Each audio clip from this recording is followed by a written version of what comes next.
नमस्कार, बालविश्वमराठी बेबीवर्ल्डमध्ये सर्वांचं मनापासून स्वागत।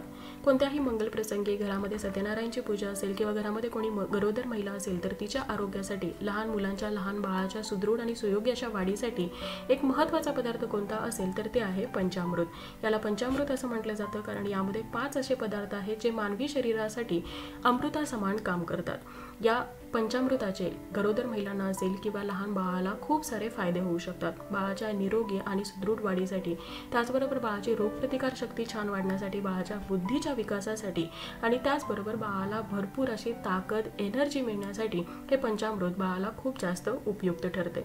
गरोदर महिला असेल किंवा लहान मुलांना हे पंचामृत कशा प्रकारे द्यायचं आहे, कशा प्रकारे बनवायचं आहे याबद्दल आपण डिटेल रेसिपी या व्हिडिओमध्ये पाहणार आहोत। तर चला फटाफट पाहूया हे पंचामृत कसं बनवायचं आहे।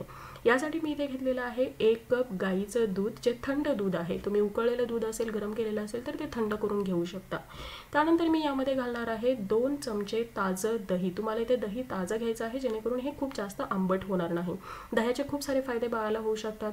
शरीरामधली हीट कमी करण्यासाठी, बाळाच्या बौद्धिक विकासासाठी दही हे खूप जास्त गरजेचं असतं।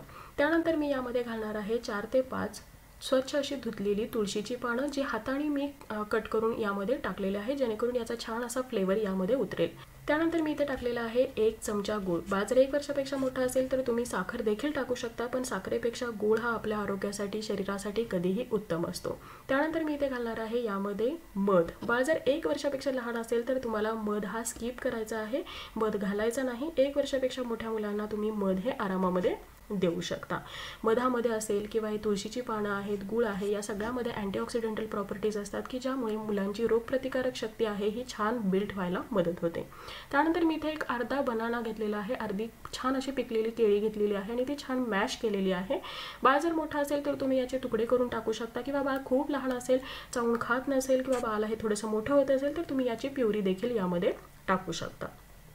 हे जे सगळे मिश्रण आहे, सगळे पदार्थ आहेत, हे आपल्याला छान असे मिक्स करून घ्यायचे आहेत। यामध्ये आपण गूळ वापरलेला आहे, हा जोपर्यंत मिक्स होत नाही तोपर्यंत तुम्हाला हा छान मिक्स करून घ्यायचा आहे। तुम्हाला हवे असेल तर तुम्ही गुळाची पावडर देखील यामध्ये टाकू शकता। त्यानंतर 1 मोठा चमचा मी इथे घेतलेला आहे गाईचं घरी बनवलेलं साजूक तूप। हे तूप देखील आपल्याला यामध्ये छान मिक्स करून घ्यायचं आहे। हे तूप असेल, दही आहे किंवा गूळ आहे किंवा तुळशीची पानं आहेत किंवा आणखी आपण यामध्ये टाकलेला मध आहे, हे सगळे आपल्या आरोग्यामध्ये किंवा आपल्या शरीर हे सुदृढ ठेवण्यासाठी, निरोगी ठेवण्यासाठी खूप जास्त मदत करतात। वाढत्या वयामध्ये मुलांना सुदृढ ठेवणं, निरोगी ठेवणं, त्याचा सर्वांगीण विकास जो आहे हा योग्य रीतीने होणं हे अतिशय महत्त्वाचं असतं आणि या सगळ्यामध्ये हे बहुगुणी पंचामृत खूप जास्त बाळाला मदत करतं। लहान मुलांप्रमाणेच गरोदर महिलांसाठी देखील हे अतिशय बहुगुणी असं हे पंचामृत आहे। रोज खायला दिलं तर बाळाच्या आरोग्यामध्ये असेल किंवा गरोदर महिलांच्या आरोग्यामध्ये याचा खूप जास्त फायदा होणार आहे। 10 महिन्यापेक्षा मोठ्या मुलांना तुम्ही हे देऊ शकता। ही जी क्वांटिटी आहे ही जनरली तुम्ही 1 वर्षापर्यंतच्या बाळाला हे देऊ शकता। बाळ त्यापेक्षा जास्त खात असेल तर ऑब्व्हियसली तुम्ही जास्त देऊ शकता। याचे कोणतेही साईड इफेक्ट नाहीत, होतील तर ते बाळाला किंवा गरोदर महिलांना त्याचे फायदेच होतील।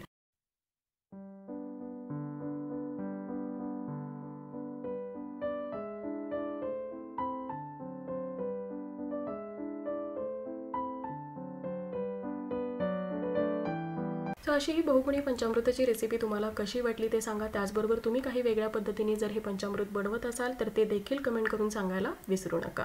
सो आय होप तुम्हाला आजचा व्हिडिओ आवडला असेल आणि हेल्पफुल ठरला असेल। Thank you for watching. Bye bye, see you soon with new topic.